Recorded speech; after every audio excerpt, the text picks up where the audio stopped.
ثعلبہ کا واقعہ ذکر ہوا. ایک مرتبہ اوس بن سامت ان کے شوہر تھے, گھر آئے.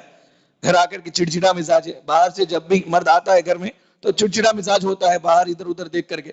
تو عورت کو چاہیے کہ نرمی کے ساتھ اس کے ساتھ معاملہ کرے, لیکن ایک بات انہوں نے کی تو عورت نے جواب دیا تو فوراً انہوں نے ان سے زہار کر لیا. زہار کس کو کہتے ہیں؟ زہار کہتے ہیں آدمی یہ بولے کہ انتی علیہ کظہر امی, میرے ماں کے جیسا ہے تو, میرے ماں کی پیٹھ جیسا میرے لیے حرام ہے ویسا تو میرے لیے حرام ہے. جاہلیت میں یہ جملہ بہت بڑا جملہ, اگر کوئی یہ بات بولتا تو عورت اس کے لیے ہمیشہ کے لیے جدا ہو جاتی ہے, پھر دوبارہ نہیں ملتی. یہ بات بولتے ہی اوس بن ثابت, خولہ بنت ثعلبہ دوڑی دوڑی نبی کریم صلی اللہ علیہ وسلم کے پاس آئی, آ کر کے بیٹھ گئی. اسی وقت رات کا معاملہ تھا, اسی وقت بیٹھ گئی. بار بار نبی صلی اللہ علیہ وسلم سے تکرار کر دی, یا رسول اللہ میرے شوہر نے مجھے زہار کر لیا, چھوٹے چھوٹے بچے ہیں, میں خود بھی بوڑھی ہو چکی ہوں, اگر یہ بچوں کو میں ان کے حوالے کروں گی تو برباد ہو جائیں گے کیونکہ تربیت نہیں ہو سکتی, اگر میں تربیت کرنے لگوں تو پھر یہ چھوٹ گئے ہیں تو یہ بھوکے مر جائیں گے بچے, مرد کما کے لاتا ہے تو ماں کھلاتی ہے. تو اللہ کے نبی صلی اللہ علیہ وسلم نے کہا کہ خولہ یہ ایسا معاملہ اسلام کے اندر پہلا ہے, تم صبر کرو, صبر کرو, اللہ تعالیٰ تمہارے بارے میں کوئی آیت اتار دے. بار بار تکرار کر دی, گئی نہیں وہاں سے. امی عائشہ کہتی ہیں کہ میں کمرے میں بیٹھی ہوئی ان کی باتوں کو کچھ کچھ سن رہی تھی, آسمان سے اللہ نے ان کی بات کو سنا اور اتار دیا, قرآن کریم کی آیت اتار دی, قد سمع اللہ قول التی تجادلک فی زوجہا وتشتکی الی اللہ. اللہ تعالیٰ اس عورت کی بات کو سن لیا اے نبی, جو آپ سے آ کر کے تکرار کر رہی تھی, جھگڑا کر رہی تھی اللہ تعالیٰ کے بارے میں. یہ فیصلہ کیا ہونا چاہیے؟ دیکھو, ایک مومن آدمی کوئی گناہ کا کام کر دے, کوئی غلط کام کر دے, تو جب تک وہ گناہ کا کام حل نہیں ہوتا, وہ صاف نہیں ہوتا, وہ بے چین رہتا ہے. یہ صحابیہ سے ہمیں معلوم ہوا. رات بھر اللہ کے نبی کے پاس بیٹھی رہی, کوئی نہ کوئی حل مجھے بتائیے, حل بتانے کے بعد جاؤں گی. کتنے گناہ آج ہے ہم کرتے ہیں, ذرا برابر میں احساس بھی نہیں ہوتا کہ ہم نے گناہ کیا ہے, فوراً حل کیا ہے, اللہ کے سامنے آئے, توبہ کرے, معافی مانگے, پھر اس کے بعد اللہ تعالیٰ معاف کر دیں گے, نکل کر کے جائیں. ہم گناہ کرتے ہیں, احساس بھی نہیں, معافی مانگنے کا بھی احساس نہیں ہوتا ہم کو. یہ صحابہ کرام کے ایمان میں اور ہمارے ایمان میں فرق ہے. اس کے بعد اس پارے کے اندر سورہ حشر میں اللہ تعالیٰ نے بنو نذیر یہودیوں کا ایک قبیلہ تھا, نبی کو مارنے کی سازش کیا, انہیں مارنے کے واسطے پتھر ڈالے اوپر سے. اللہ کے نبی صلی اللہ علیہ وسلم کو غصہ آ گیا, صحابہ اکرام کو ساتھ لے کر کے ان کے قلعے کا محاصرہ کیا. محاصرہ کرنے کے بعد اللہ کے نبی صلی اللہ علیہ وسلم کو انہوں نے یہ کہہ کر کے کہ اس کے بعد ہم کو جانے دیجیے, ہمارے سب سامان لے کر کے ہم چلے جائیں گے, تو وہ مدینے سے نکل کر چلے گئے. محاصرہ کرنے کے بعد اللہ کے نبی نے ان کو چھوڑ دیا, وہ وہاں سے نکل کر کے ملک شام کی طرف چلے گئے. یہ واقعہ اللہ تعالیٰ نے اس بارے میں ذکر فرمایا. اس کے بعد یہ ایک صحابی کا واقعہ ذکر فرمایا, اللہ بہت خوش ہو گیا ان سے. کون تھے وہ صحابی؟ اللہ کے نبی بیٹھے ہوئے تھے, مدینے میں ایک مہمان آیا, اللہ کے نبی کے گھر میں کچھ نہیں ہے کھانے کے لیے. ازواج مطہرات کو پوچھا بھیجا کہ کچھ ہے کھانے کے لیے, کچھ نہیں ہے. سب بیویوں کے گھروں سے یہی جواب آیا کہ کھانے کے لیے کچھ نہیں ہے. تو اللہ کے نبی صلی اللہ علیہ وسلم کے پاس بیٹھے ہوئے تھے حضرت ابو طلحہ رضی اللہ تعالیٰ عنہ, کہا کہ یا رسول اللہ آپ کے مہمان کو میں کھلاؤں گا, آج رات کا کھانا تھا. گھر کو آئے, بیوی سے کہا کھانا ہے, کہا کہ بچوں کے لیے کھانا ہے, ہمارے لیے بھی نہیں ہے. تو ایک کام کرو, بچوں کو کسی بھی طرح سے بہلا بسلا کر کے سلا دو, بچوں کا کھانا آج ہم مہمان رسول کو کھلائیں گے, رسول کا مہمان آیا ہوا ہے. پلان انہوں نے یہ بنایا کہ پلیٹیں تو سامنے رکھیں گے, ہم کھائے جیسا رکھیں گے, جیسے ہی مہمان کھانا شروع کرے تو تم چراغ صحیح کرنے کے بہانے بتی بجھا دو, مہمان کھا لے گا, ہم ایکٹنگ کریں گے کھانے کی, اور وہ پیٹ بھر کر کے کھائے گا, چلے جائے گا. یہ پلان میاں بیوی, دیکھو شوہر ہی اچھا نہیں بلکہ بیوی بھی اچھی ہونی چاہیے, نیکی میں اس طرح ساتھ دے کہ دو راضی ہو گئے. اب الٹا پھر سکتی تھی کیا, بچوں کا پیٹ مارتے کیا, پھر الٹا پھر سکتی تھی بیوی, لیکن انہوں نے سر نہیں کیا, دونوں مل کر کے پلان ڈالے اکیلے میں, کسی کو نہیں معلوم تھا, ہم کو نہیں معلوم تھا, کسی کو نہیں معلوم تھا, ہوا اندر گھر میں یہ کام ہوا, لیکن اللہ تعالیٰ نے ساری دنیا کو یہ بات بتا دیا کیونکہ ان کی عادت سے اللہ تعالیٰ بہت خوش ہو گیا. صبح ہوئی, پیارے نبی کے دربار میں ابو طلحہ, کہا کہ ابو طلحہ تمہارے بارے میں اللہ تعالیٰ نے یہ آیت کریمہ نازل فرمائی ہے, بول کر کے وَمَن يُوقَ شُحَّ نَفْسِهِ فَأُولَٰئِكَ هُمُ الْمُفْلِحُونَ, یہ اللہ تعالیٰ نے آیت کریمہ نازل فرمائی, رسول اللہ صلی اللہ علیہ وسلم نے سنایا, یہ اس پارے کے اندر ہے. اس کے بعد اللہ تعالیٰ نے بیان فرمایا کہ انسان جس کو کسی کے بارے میں نصیحت کرتا ہے تو نصیحت کرنے والے کو چاہیے کہ جس چیز کی وہ نصیحت کرتا ہے پہلے وہ خود اس پر عمل کرے, عمل کرنے کے بعد اگر نصیحت کرے گا تو یہ نصیحت اس کے لیے کارگر ہے, اور نصیحت کے اندر دباؤ وزن زیادہ رہتا ہے. اگر کوئی آدمی خود کو بھول رہا ہے اور دوسروں کو نصیحت کر رہا ہے, اللہ تعالیٰ کی وعید کا مستحق ہے. اللہ نے فرمایا یا ایھا الذین آمنوا لم تقولون ما لا تفعلون، مومنو وہ بات کیوں بولتے ہو جو تم نہیں کرتے؟ جب تم نہیں کر سکتے تو وہ بات کیوں بول رہے ہو؟ یہ اللہ تعالیٰ کے نزدیک بہت ناپسندہ چیز ہے. نصیحت کرنے والے کو چاہیے کہ پہلے اس پر عمل کرے، پھر اس کے بعد اس کو بولے. اس کے بعد سورہ جمعہ کے اندر جمعہ کے آداب اور فضیلت بتلائی گئی. ایسا ہوا تنگی کا زمانہ تھا، جمعہ کا وقت اللہ کے نبی ممبر پر کھڑے ہو کر کے خطبہ دے رہے تھے. قافلہ آیا، تجارت کا قافلہ، ریشن کا قافلہ آیا. صحابہ اکرام رسول کو چھوڑ کے سب چلے گئے، رسول کو چھوڑ کر سب راشن کے لیے چلے گئے.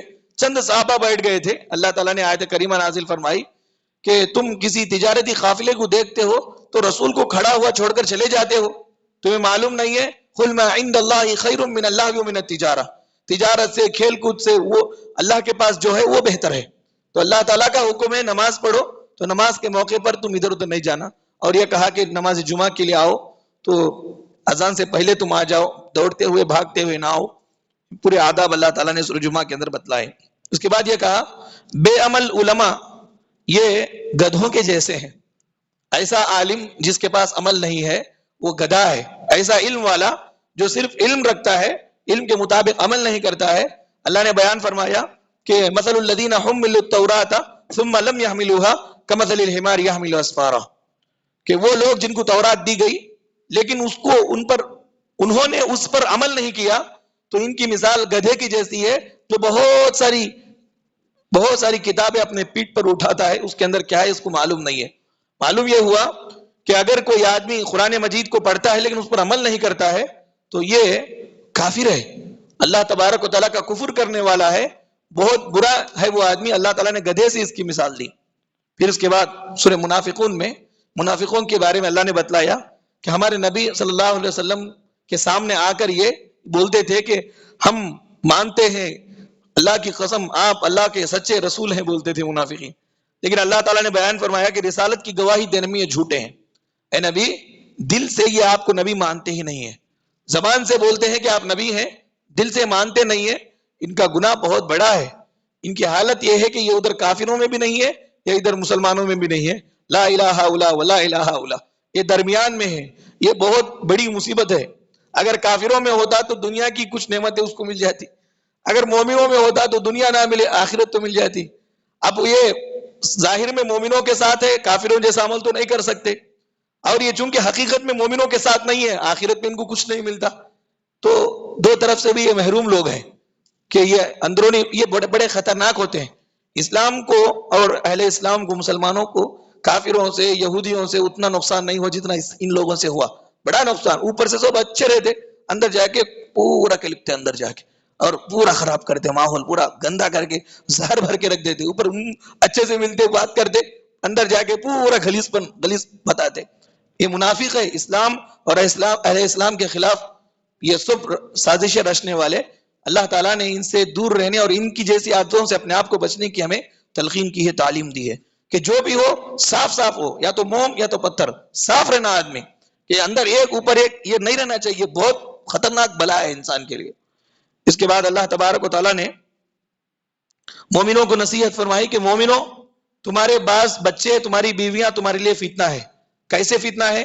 دیکھ لیں کہ تمہارے بچے تم کو حرام کام کرنے پر ابھارتے ہیں اور تمہاری بیویاں تم کو زبردستی کر رہی ہیں، یہ لاؤ یہ لاؤ، کسی بھی طرح سے یہ چیزیں ہونا، حرام کماؤ، کچھ بھی نہیں یہ سب ہونا. تو سمجھ جائیے کہ یہ بیویاں، یہ بچے تمہارے لیے فتنہ ہے. ہر وہ ہمارے لیے فتنہ ہے جو ہمارے دین کے راستے کو کراس کر کے جانے کا حکم دے، دین کے اوپر عمل کرنے نہ دے. یہ بچے بھی فتنہ ہے، یہ مال بھی فتنہ ہے، اور یہ بیویاں بھی فتنہ ہے. اللہ تبارک و تعالیٰ نے مومنوں کو تنبیہ فرمائی کہ ان سے دور رہیں. اس کے بعد سورہ طلاق کے مسائل اللہ نے ذکر فرمائے. اس کے اندر سورہ طلاق میں یہ بات بتلائی کہ متقیوں کو اللہ تعالیٰ پریشانیوں سے نجات دے دیتے ہیں. کتنی بھی پریشانی آئے متقی کو اللہ نکلنے کا راستہ رکھ دیتے ہیں. ہاں وہ مشکل جو ہے تھوڑا لمبی ہوتی ہے، لیکن بہرحال اللہ تعالیٰ نکلنے کا راستہ ضرور دے دیتے ہیں. بے حساب اللہ رزق دیتے ہیں متقی آدمی کو، اس کا معاملہ آسان کرتے ہیں. اللہ تعالیٰ متقی آدمی کے معاملے کو آسان کرتا ہے. وَمَن يَتَّقِ اللَّهَ يَجْعَل لَّهُ مَخْرَجًا. اگر کوئی آدمی اللہ پر بھروسہ کرتا ہے تو نکلنے کا راستہ اللہ تعالیٰ پیدا کر دیتے ہیں، بنا دیتے ہیں. اس کے بعد اللہ کے نبی صلی اللہ علیہ وسلم نے اپنے اوپر ایک بیوی کو خوش کرنے کے لیے شہد کو حرام کر لیا تھا. اللہ تعالیٰ نے آیت کریمہ نازل فرما کر کے تنبیہ فرمائی کہ تم کون ہوتے ہو اس چیز کو حرام کر لینے والے جس چیز کو میں نے حلال کیا. معلوم یہ ہوا کہ حلال و حرام یہ اللہ کا اختیار ہے، انسانوں کا اختیار نہیں ہے. اللہ جس چیز کو حلال بولے وہ حلال ہے، جس چیز کو حرام بولے وہ حرام. نبی کو بھی یہ اختیار نہیں ہے کہ جس چیز کو اللہ حلال بولے اس چیز کو نبی حرام کر لے. یہ سورہ تحریم کی شروعات میں اللہ تعالیٰ نے یہ بات بتلائی. پھر اس کے بعد آخر میں دو جہنمی عورتوں کا تذکرہ فرمایا. یہ دو جہنمی عورتیں نبی کی بیویاں تھیں. اس کا مطلب یہ ہے کہ اللہ تبارک و تعالیٰ کو نبی کی بیٹی، نبی کا بیٹا، نبی کی بیوی اس سے کوئی سروکار نہیں ہے.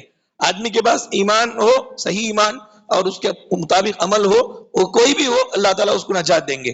صحیح ایمان اور عمل نہیں ہے تو کتنے بھی بڑے خاندان کا ہو اللہ تعالیٰ اس کو رد کر دیں گے. آپ دیکھیں کہ آزر ہے، یہ نبی کا باپ ہے، ابراہیم علیہ السلام کا باپ ہے.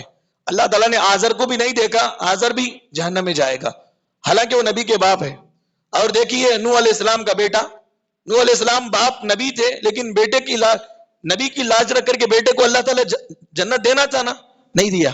معلوم یہ ہوا کہ اللہ تعالیٰ کے پاس نسب کا کوئی اعتبار نہیں ہے بلکہ صحیح ایمان اور عمل ہے تو وہ کوئی بھی کیوں نہ صحیح. دیکھو فرعون کی بیوی جنت میں جائے گی، لوط علیہ السلام کی بیوی جہنم میں جائے گی. نبی کی نبوت پا کر کے وہ جہنم میں جا رہی ہے اور فرعون انا ربکم الاعلی اس کے نیچے رہ کر کے یہ جنت میں جا رہی ہے کیونکہ اس کا ایمان صحیح تھا اور اس کا عمل صحیح تھا. تو یہ اللہ تعالیٰ نے ہمیں میسج دیا کہ ماؤں باپوں کے پیٹوں سے انسان کو کچھ نہیں ملتا بلکہ اللہ تعالیٰ ان کو باہر لانے کا ذریعہ ہے. وہ ماں باپ لانے کے بعد صحیح ایمان لا کر کے نیک عمل کریں گے تو ان کا درجہ اللہ اونچا کریں گے دنیا میں آخرت میں. ورنہ صرف حسب اور نسب کی بڑھوتری سے انسان اللہ کے پاس مقام نہیں پا سکتا.